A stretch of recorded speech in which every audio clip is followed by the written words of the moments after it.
Tonight's big stories. China doubles down on its claim that they worked out both a gentleman's agreement as well as a new model for the resupply missions to Ayungin Shoal, which were approved by all key officials in the Philippine chain of command. UP Institute of Biology Professor Jonathan Anticamara joins us live to talk about the degraded state of the Sandy case near Pagasa Island and why they think there could be artificial island building going on there.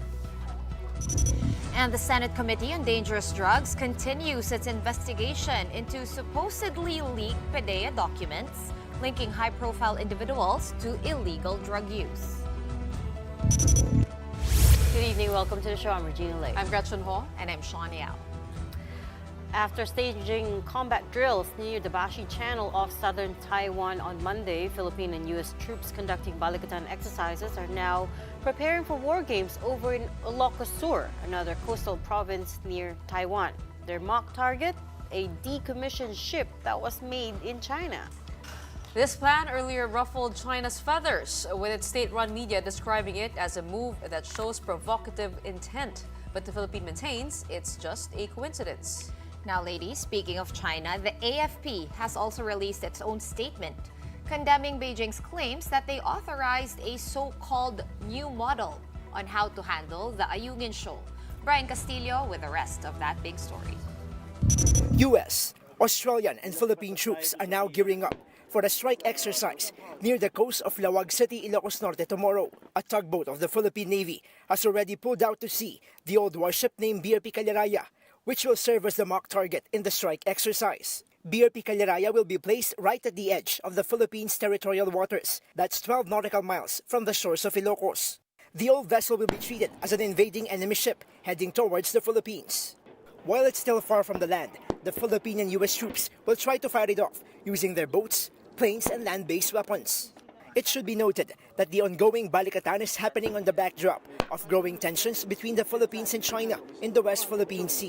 Coincidentally, BRP Calaraya, the marked enemy ship for the exercises, was actually made in China. Beijing has earlier warned against the move, saying that they will see the sinking of the China-made ship as a provocative act. But the AFP clarifies they will not intentionally sink the old vessel.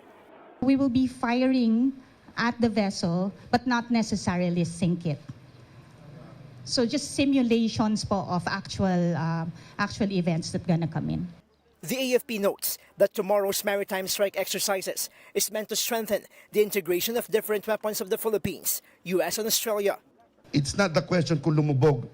The question should be asked if there was really integration from all these different components during the conduct of exercise. The other platforms will not be able to fire their particular part if at the very first strike, lumubog na kagad yung.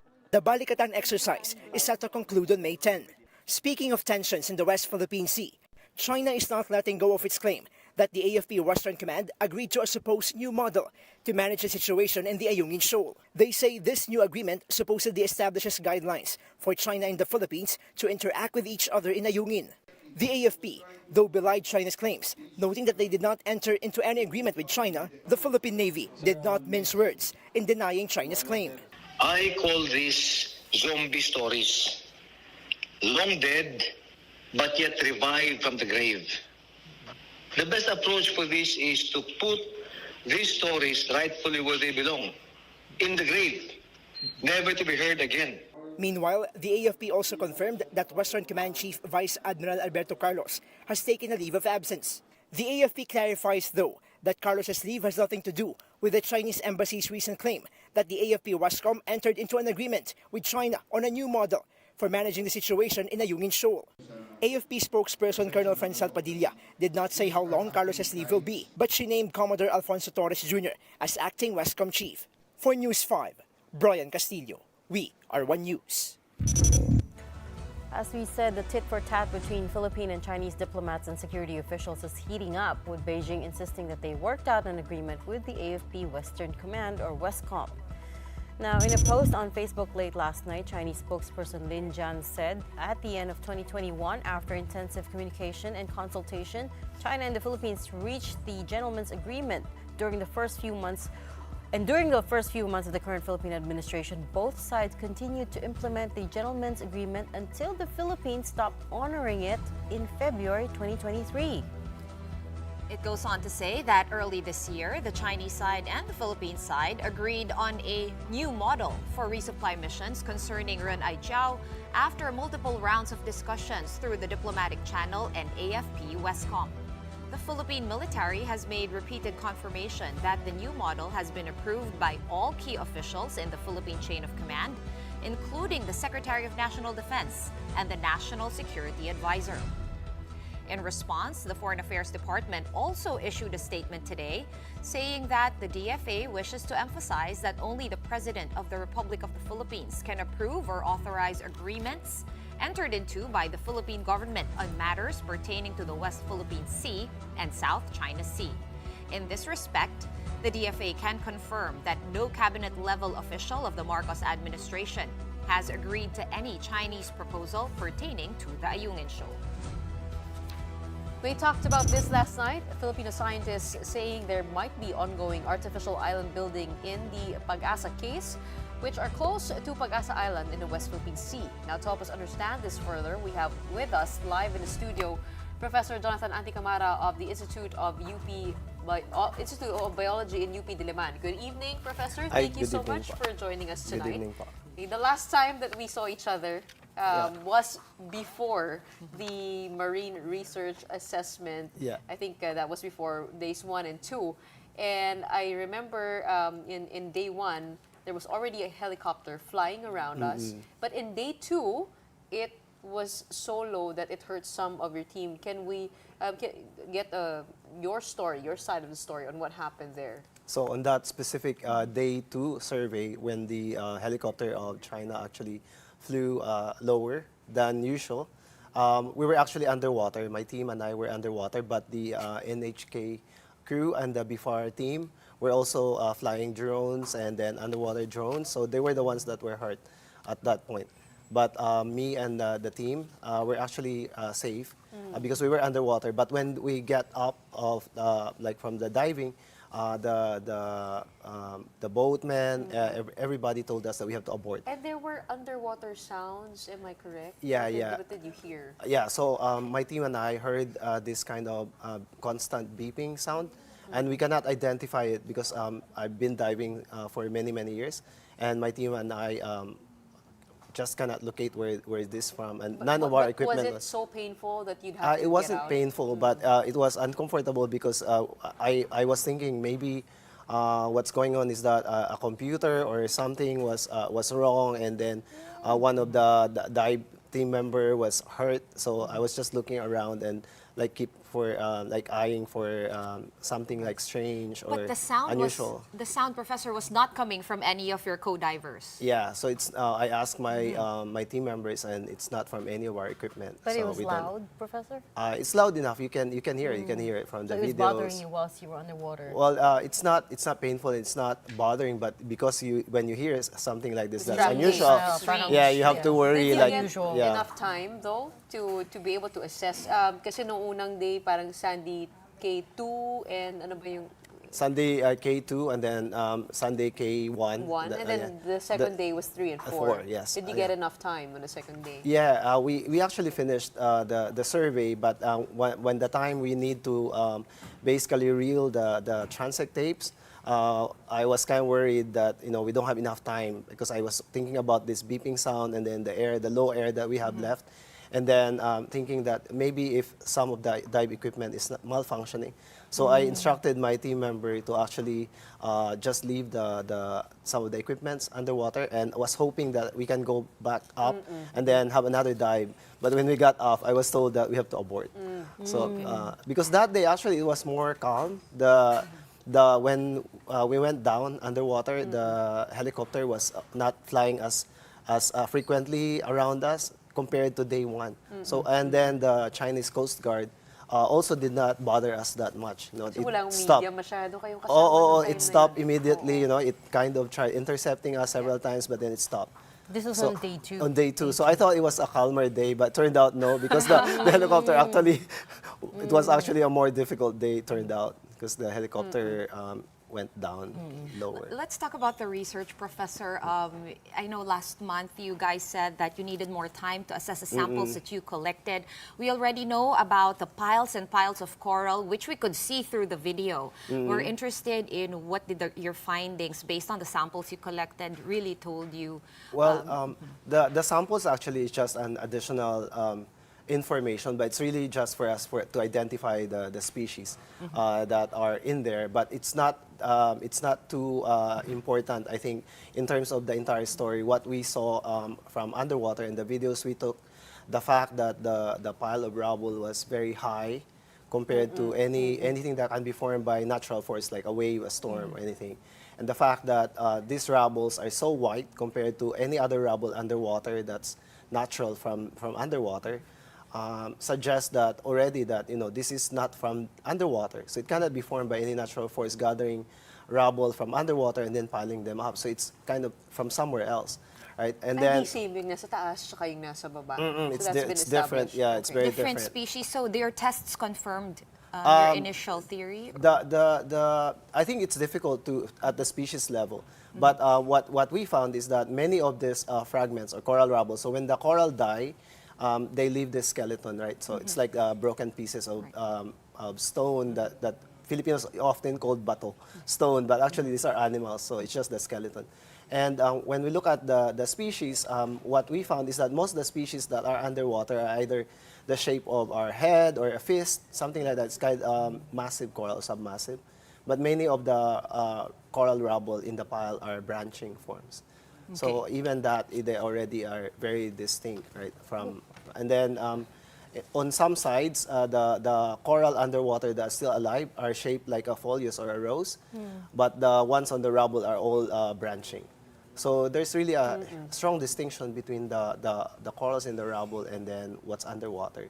So that's the main thing. And then the other thing is that, I don't know, you went on the island itself? No, you were on the boat most of the time. I was think. in the Sandy K2. Yeah, so you were there, and you saw the one, if you walk on the middle of the Sandy K2, there are piles of big rubble in the middle, but none of them are on the edges of the... I didn't see that. Yeah, I didn't see the difference. Yeah, so it's, for me, that's also a telling sign. It's difficult for those bigger rubble to cross from the edges, get into the middle. Because of the weight. Yeah. And they're on top. Yeah, and then suddenly they're in the middle. So it's like, how can they get there? Like, Wait, from what's wind? the significance, Prof, of the whiter coral? It means they've been sitting out in the sun for longer? What does that mean? When the corals are too white, that means that probably they have been dead and they're out of water for some time. So they're so white, there's no algae on them, and most of the white corals are either from the bottom of the ocean or they haven't seen an algae for a while. And I think that because these rubble are so white that no algae is covering them, that it might be recently dumped. So maybe if there's an ongoing piling of corals, maybe this is a continuous event. That's why what we see are very white. Otherwise, they will be, if they've been there for some time, they will also be covered Is in it algae. possible that it's composed of dead corals from Subi Reef that drifted to the case? Because that was the argument back, I think, in 2017. Yeah, but I was thinking the other way, because when we look at the formations, Sandy K1, which is closer to Pag-asa, has a larger formation but mostly sand.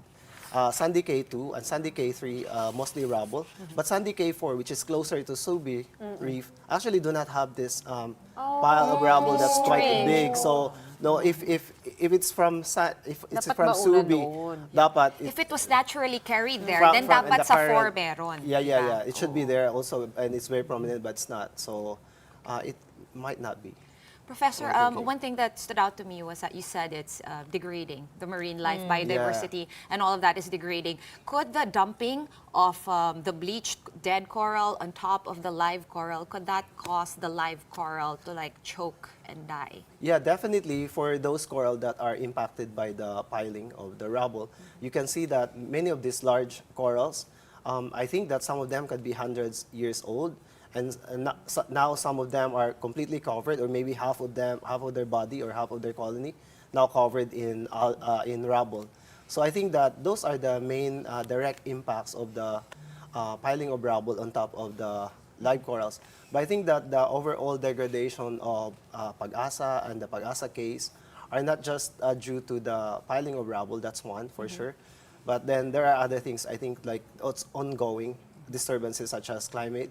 Because I can see underwater like 7 meters to 15 meters down deep in the case that there are many corals that used to be alive. They're big colonies, but now they're dead and completely covered in algae. And they're not blasted or anything with dynamite or anything. They're still perfectly intact. In but short, they're they dying. look So- like they died a natural death. Yeah, and it could be like a warming event or some kind of. But also the thing is that it's a complex thing because the reef supposedly when it's healthy there will be many fish that would eat the algae and therefore maintain the healthy reef. But in this case, there's not a lot of fish. So even those fish also now are not contributing to the control of the algae. So there are many, as I said, there are many layers that are contributing to the overall degradation of, and it could be overfishing, it could be partly the climate change that for sure we are experiencing, like all this super warm weather. Overfishing by, is it by the maritime militia vessels around? It could be a There long. was a swarm there. Yeah, for sure that we don't know the actual fishing I activity. mean, kahit presence lang nila, does it affect the ecosystem because of the oil, the waste? It could possibly be, and you notice that in places where there are a lot of Chinese vessels, even in Masinloc, that you can find lots of bags of garbage that have Chinese characters, right? So that means that pollution is also intense when you have all this swarming of, because where do they throw away the garbage, right? But I think that in terms of the death of the coral, something like that might be too localized. But the fact that this is kind of across all the case and Pag-asa, there must be something a little bit stronger than just the pollution, because sometimes pollution are too localized. Yeah. So it could be like a climate thing, and then the overfishing definitely. I think the overfishing must have been ongoing for a long time, and for sure we cannot eliminate the fact that in there, what we saw, the only fishing vessels in there, or vessels, we don't even know if they're fishing, because there are so many different kinds of the Chinese militia vessels.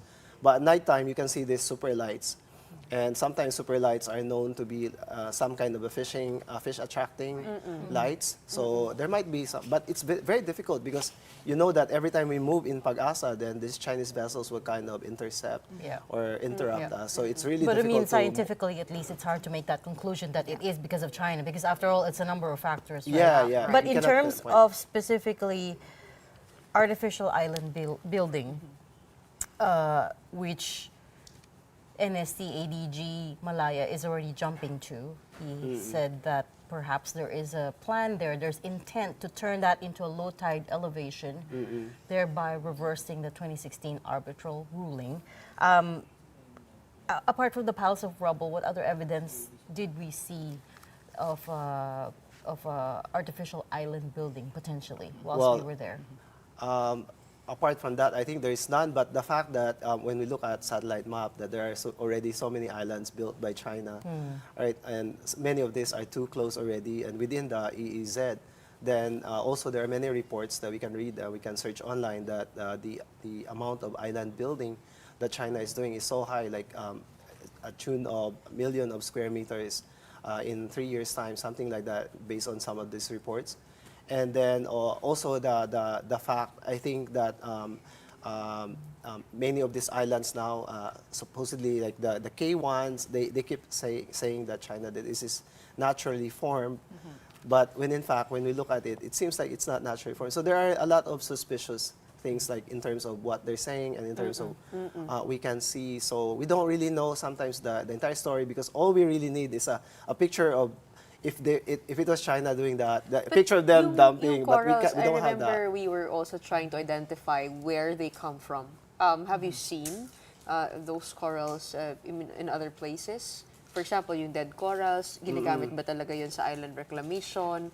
The corals underneath, I think we were also, that's why we got samples, right? To be able to identify at least Well, where they belong. well, the samples is really just to identify what sort of species. And because what we did when we went underwater, we also kind of photographed all the species that we found. Right? So kind of to match the corals on the pile of rubble and then the corals that we see underwater. Pero yung coral sa taas, ginagamit ba yun for reclamation activities? Would you know? The corals sa taas were Yung dumped corals. Dead corals. yeah, I think so because when there's I'd look at a few publications by the Chinese Academy of Science talking about the reclamation that they did in Calayan Island Group, and they even pointed the map of where they did it, and it's called hydraulic kind of reclamation. And when you look at this process and the images they show, it's kind of like that. There's layers of sand and rubble. So I think that there's already a technology that they did, and they already published that. So they know that the technology of how they built, and they already published that online, right, in journals, how they built islands in the. So we kind of know the details of what are the components of island building in terms of coral, sand, etc., and the various Professor layers. Joel, Yeah.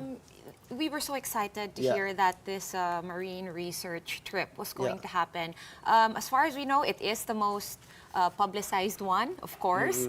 It's the first one that I've heard of that we're serious. First of all, like, was this the first actual trip that you guys and you and your team specifically from the UP Marine Biology Institute, was it the first trip that you made out there? And also, what was the marching order to you guys? Like, what did they tell you was the point of all this research, and what were you supposed to look out for? So the brief was to really look at the marine resources, right? But also to look at the piles of the rubble, because they already have some ideas that there seems to be a growth in the pile of rubble. But so there are two components in the research. And before I started the research, I looked at what's been published. And as I said earlier, I've done national surveys of reefs in the Philippines, and most of my publications are national status of reefs. So I go around the Philippines using standard methods of how to assess coral reefs, except the West Philippine Sea. I haven't been there because it's not easy to get access. So I was excited to when I was told that I can join the BFAR team to go there and say, for me, I map all the corals and fish in the Philippines, but I haven't been to this space. Of course, I wouldn't say no, right? But when and there was no any other publication in terms of what species of corals are found in this area, what species of fish are found. So for me, that's all exciting. So that's why I joined and that's what we did. We basically just photograph and document what sort of species underwater, how many of them, what are their sizes, per unit area. So a standardized transect, the way we survey things underwater. And then look at basically just visually look at the pile of rubble. That's all we did, basically, now for this that very short research. Yeah, it's a very short-term Very research. short trip, too. Now Yeah. that you've seen it, are you disappointed? Oh yeah, for sure. Because my expectation, I told Gretchen before when we were there that because this is offshore, away from many Filipinos, many Filipino fisheries. If you go to Philippine coastal areas like Subic or Masinloc or Batangas, there's hundreds, thousands of fishing boats. So the reefs are really under stress in Bohol, in Cebu, anywhere.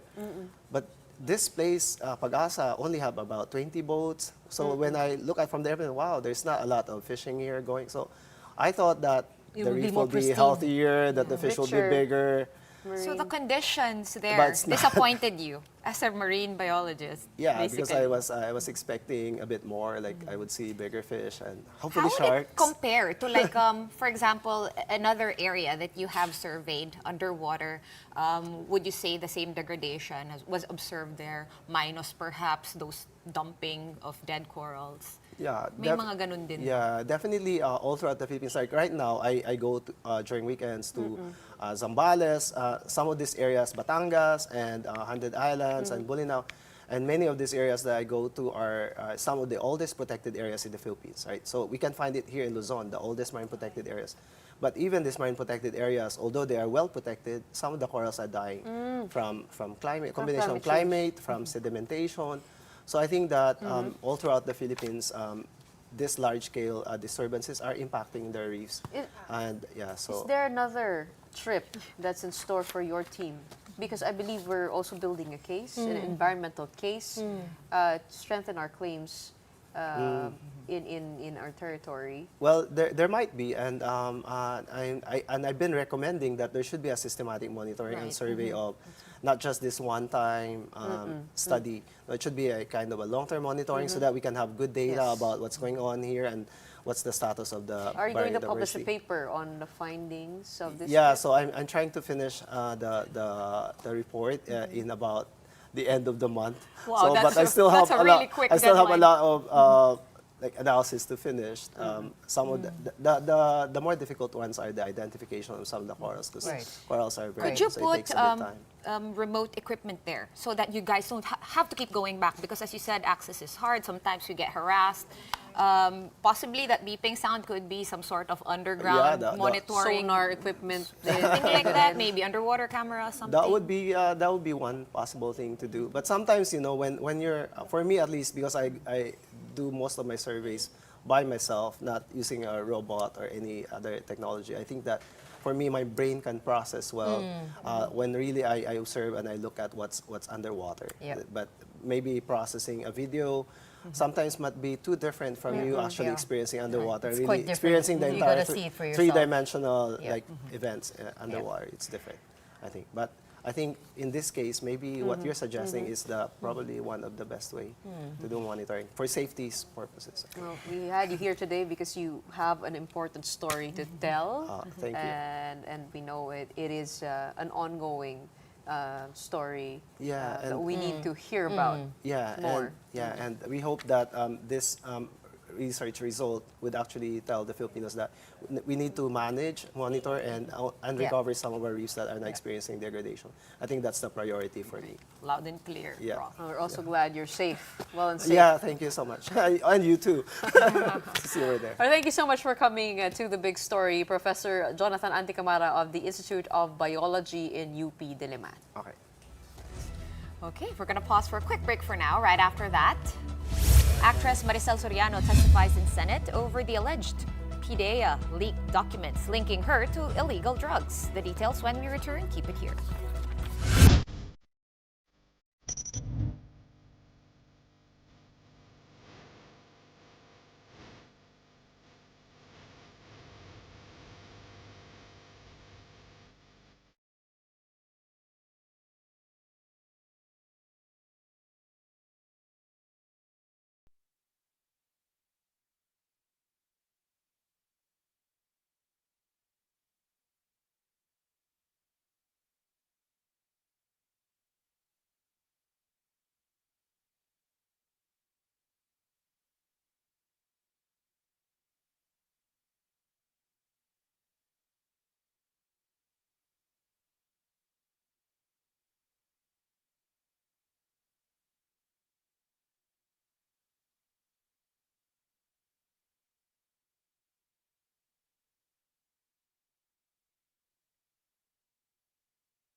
Welcome back. You're still watching the big story here on One News.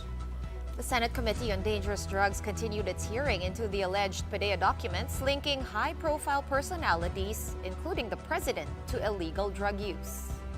We have Camille Samonte joining us tonight to give us the details. What do you have for us tonight, Camille? Shawn, it still remains unclear whether this leaked document allegedly from PDEA is indeed authentic.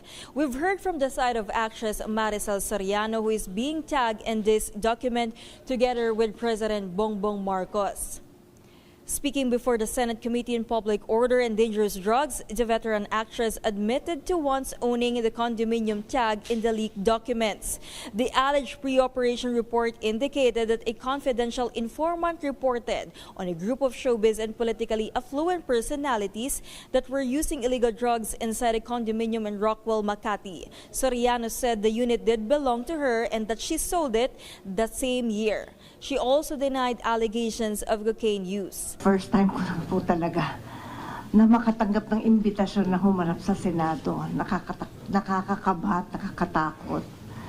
Sa totoo lang po, hindi malinaw sa akin kung bakit po ako naimbitahan sa hearing. Hindi ko alam yung tungkol sa mga dokumento. Nalaman ko na lang yan nung pinakita sa akin. Dahil hindi po ako nagbabasa ng mga ganyan. Wala po akong alam. Wala. Hindi po totoo yan. PDEA earlier said in a previous hearing that the documents were fake, but the committee chairman, Senator Bato de la Rosa, believes there is basis in looking into the matter. They invited former PDEA agent Jonathan Morales, who signed the sworn statement of the so-called confidential informant. However, he refused to reveal who this person is. Who is this confidential informant? Hindi ko po maalala, Your Honor. Anak ng patola. Sa tagal po, Your Honor. Alam mo, ikaw Morales, nagbabanggit ka ng pangalan ng mga personalidad, ultimo pangalan ng presidente, ultimo pangalan ng mga iba't ibang sikat na artista, na wala ka na may ebidensya. Senator Bato is now considering holding an executive session where Morales can name this informant. Alam kong hindi ko ilaglag yung aking informant. Pero andito na tayo sa punto na ikaw na mismo ngayon, yung kredibilidad mo ang tinatanong mo, baka nagsisinungaling ka dahil baka gawa-gawa mo lang ito dahil wala kang maituro na informant eh. Kung bibigyan niyo po ako ng pahintulot na i-reveal ko yung kasarian ng confidential informant na wala akong mababayolate na constitutional rights ng tao, ipagkakaloob ko po. Pero sabi ko nga po sa inyo, yung pangalan niya, hindi ko matandaan.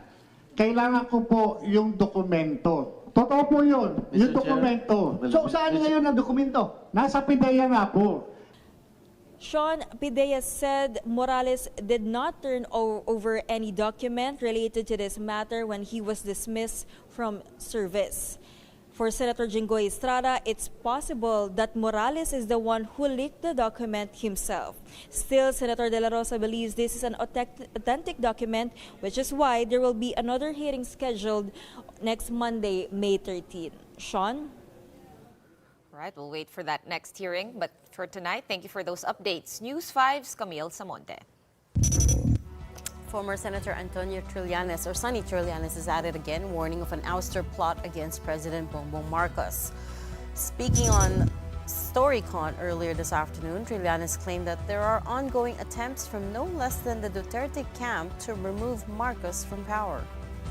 Sa huling bilang namin, pang-4 o pang-5 na to na attempt ng Duterte camp na patalsikin ang Marcos administration at paupuin either si Vice President Sara or si Duterte mismo. Dito po sa kampo nila Duterte, yung ouster plot po, all options on the table po yan. Pwedeng people power, withdrawal of support, kudita, rebellion, impeachment, kung ano man. Basta ang bottom line is makabalik sila sa poder. The former senator also said that the plotters have been trying to recruit support from the armed forces and that they have identified 2 high-ranking PNP officials allegedly involved in the plot. Pero so far wala po silang nakukuha o nakukumbinse na sumali sa kanilang plot from the AFP. Pero meron po na na-identify na 2 high-ranking PNP official na kasama dito po sa plot na ito. Lukewarm ang reaction sa kanila kasi talagang wala namang valid reason or justifiable reason for any military intervention against President Marcos. Meanwhile, Senator Bato de la Rosa was asked today about Trillanes claiming that ICC investigators may issue arrest warrants by June or July. Go ahead, make my day, Mr. Trillanes! Sabihan mo, sige ka lang ngak dyan ng ICC. Sige! Go ahead! Kahit sumama ka pa, mag-serve ng warrant. Sumama ka, ikaw mismo magpusa sa akin. Suffice to say, he is quite riled up. We're going to pause for a quick one right now, but right after that, after weeks of record-breaking heat indices nationwide, Pagasa says the worst is over. The details when we return. Stay with us.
Welcome back. You're still watching the big story here in One News.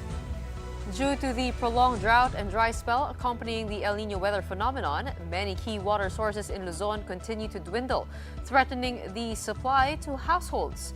This includes, of course, the Angat Dam, which supplies water to Metro Manila. Due to the intense heat, the water level at Angat Dam continues to decrease. From 185.65 meters yesterday, it has now dropped to 185.18 meters. At the end of May, it is even possible for the water level to decrease to 180.5 meters or close to the minimum operating level of the dam. Kung titignan po natin kung half a meter per day, sabihin na lang natin na ganon, half a meter per day. So, mabilis po yung magiging pagbaba niya. So, hindi natin din discard yung possibility that it could reach below yung 180 na minimum operating level po ng ng Angat Dam. The Health Department, meanwhile, has warned the public that prolonged exposure to dangerous heat levels can kill. Based on the latest data, the DOH has recorded 77 cases of heat-related illnesses from January 1 to April 29, with 67 of them between the ages of 12 and 21, or the age group of students. Of the total, 7 were reported to have died, but the DOH clarified that it was not conclusive yet if these had been caused by heat stroke due to insufficient data. The agency has since advised the public to check weather reports and take necessary precautions when going out under the extreme heat and to stay hydrated. Speaking of heat and water supply, the government is hoping to fast-track measures providing potable water access to millions of underserviced Filipinos. Maricel Halili has that story. More Filipinos became increasingly concerned about stable water supply amid the El Nino. Of course, water is essential to our everyday lives, and service interruptions derail our daily routines. But for around 40 million Filipinos, the problem is worse as they face their day-to-day without access to stable and potable water supply. They usually get their supply from rivers and streams, and sometimes even as unpredictable as the rain. Many of this number are living in the Bangsamoro region. President Marcos has now instructed concerned agencies to fast-track efforts in addressing this problem. Wala po siyang binigay na timeline, pero ang natatandaan ko sa presentation namin kanina, soon after we ended our presentation, yun mismo yung sinabi niya right away. Right away. Ang sabi niya, hindi acceptable that we have 40 million of our countrymen that do not have access to a formal water supply. For its part, the DENR is planning to put up a modular desalination system in affected areas. This converts salt water into fresh potable water. Each desalination plant costs around 5 to 8 million pesos. Around 60 barangays are being prioritized for these desalination plants. Para siyang pangsala na kung saan ay through pressure ay pipilitin na pumasok yung tubig dito sa membrane na to. At maiiwan dahil maliliit lang yung butas ng filter, maiiwan ang lahat ng salt. At ang lalabas lang ay yung fresh waters. Meanwhile, with a wet season enhanced by La Nina expected, the DPWH is looking to come up with more multi-purpose flood control projects where the expected flood waters can be saved to irrigate dried-up farmlands. For News 5, Maricel Halili, We Are One News. Despite all these challenges brought about by the extreme heat, Pag-asa has said that the worst is over. The State Weather Bureau says the 40.3 degrees Celsius temperature recorded in Tarlac in April could possibly be the hottest for the entire year. There will also be less areas experiencing dangerous heat index levels moving forward.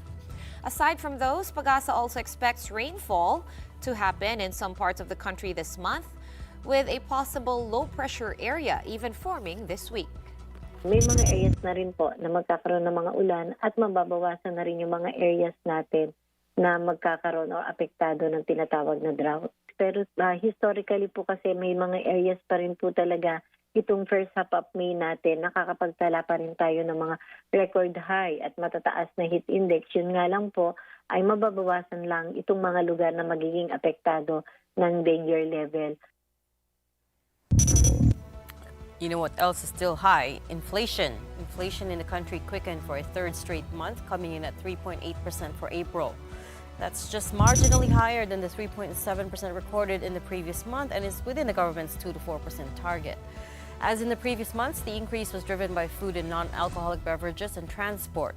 Rice prices, which comprise the bulk of the inflation reading, jumped 23.9% in April. And that's actually marginally slower than the previous month, though of course, still quite elevated.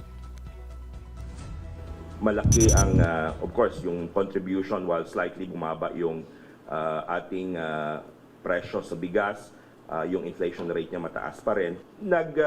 Bumaba ba ng konti ang world price ng rice? Nag-peak siya noong January 2024. And then may pagbaba noong Feb and March. Konti lang.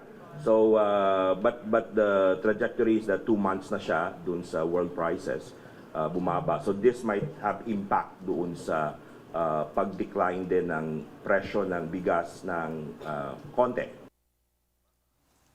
13 regions posted higher inflation rates in April, led by the Bangsamoro Autonomous Region at 6.3%. Only Calabarzon posted a lower inflation rate for the month at 3.6%.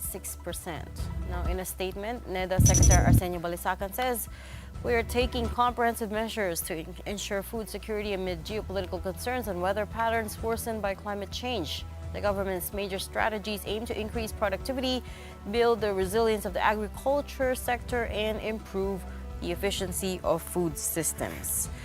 Quickly, Reg, NEDA Secretary Arsenio Balisacan cited Administrative Order Number 20, which removes non-tariff barriers and eases agricultural imports as a measure to combat inflation. But there is a very big but. There's a controversy around it because DA Secretary Francisco Laurel said he wasn't consulted over that AO20. AO20 does a lot of things. Essentially, it eases importation requirements at the moment. So to streamline procedures in licensing, shorten the processing time, facilitate the importation of certain agricultural products beyond the limit, what's known as minimum access volume, and so on and so forth. So parang some of the advocacy groups are calling it a highway for the importers once again. So, you know, the farmers don't necessarily benefit, but it's in the interest of ensuring food security, making sure that we have enough food, even with production down. So, again, enough food and not like super high-priced food that people can't afford anymore.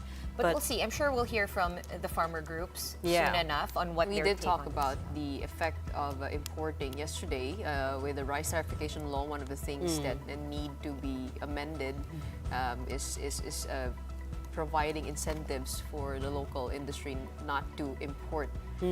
Yes, that that has to carry concerns. Yeah, but curious that DA Secretary Laurel was not consulted over it, even though the talks for AO20 began before his time. I mean, he's been in office since this November, right? So that's well enough time to sit him down and explain to him what's maybe he will get onto his staff for someone to brief him on AO20, and maybe we'll find alignment this week. Speaking of our own resources, 3 of the country's top businessmen are joining forces once again, this time not for sports, but to conserve and protect the Verde Island Passage. But why are environmentalists worried? Brian Basa has a story.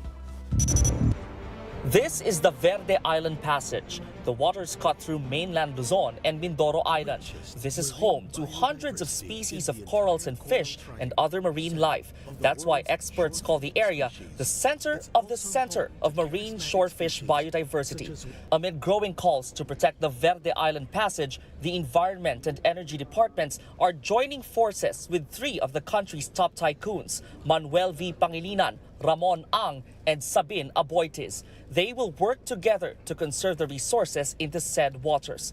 A technical working group will determine the roles and the funding of each stakeholder. Also in their to-do list is to build a marine biological research station in the provinces that surround the Verde Island Passage. That's Batangas, Marinduque, Romblon, and Occidental and Oriental Mindoro. We're not experts in environment, so our role here is to support the experts that know about, provide the resources, provide the funding, most importantly, maybe provide somehow search for the talent to be able to give us the advice on what to do and support that implementation. Pangilinan, Ang, and Aboitiz find themselves again on the same table after their so-called power alliance in March. They signed a $3.3 billion deal to launch the country's first and most expansive liquefied natural gas facility. Part of this deal is a joint investment on the Ilihan power plant in Batangas City. The structure stands right at the edge of the Verde Island Passage. That's why some environment advocates are worried. We do not need more fossil fuel power plants in the middle of this climate crisis. These 3 conglomerates can actually be at the forefront of the energy transition towards renewables, and yet they are still investing in LNG. But the energy chief is easing these concerns. As in contrast to an oil spill or a spill of a cargo of coal, LNG is in fact not safer because the liquefied form gets to evaporate and does not affect the marine environment.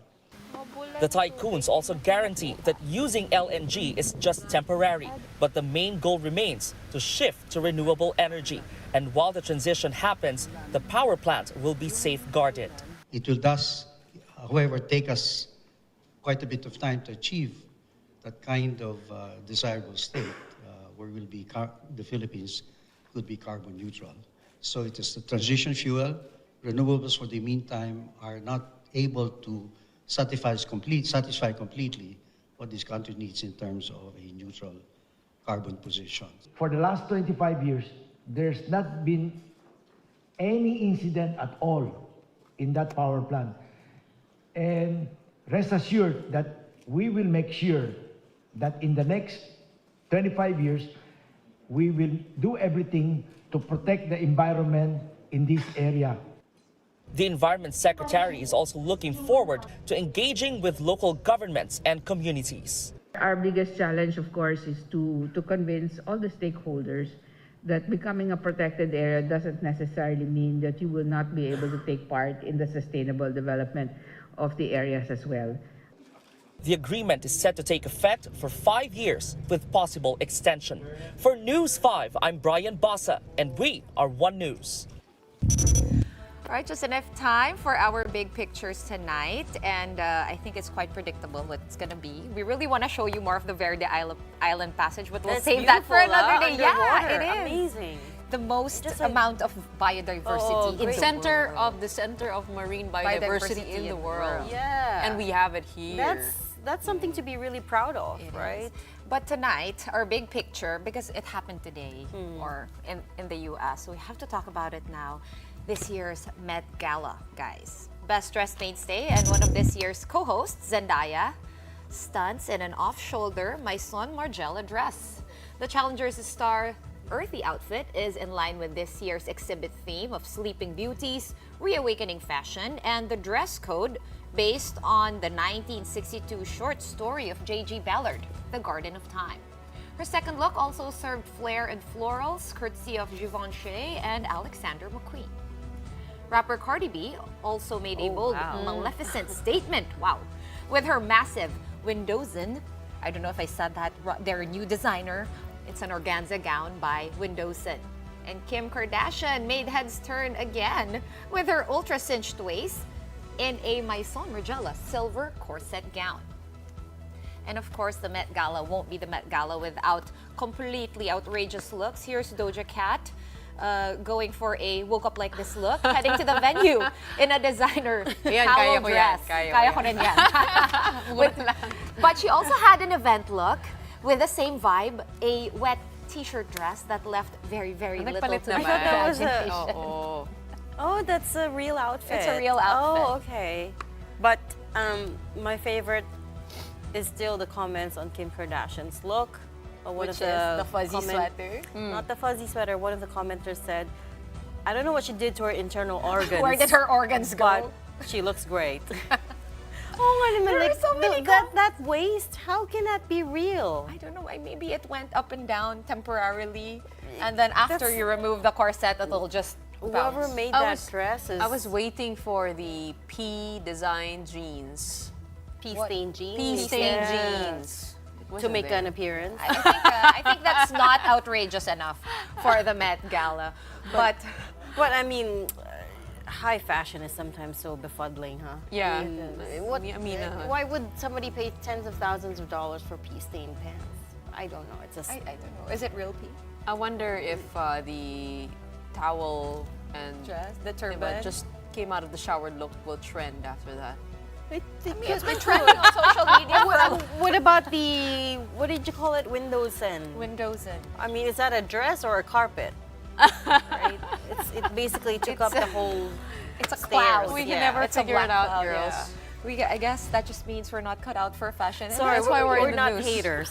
I'm just like, okay. Yeah, we're just wondering. With the looks. I think that's what the Met Gala we don't always have fun pictures to end the show with. But yes. But next time, the Verde Island Passage and all the numerous treasures it brings. But for tonight, that's it for the big story. We are One News, all signs, all the time. Thanks for tuning in. Have a good night.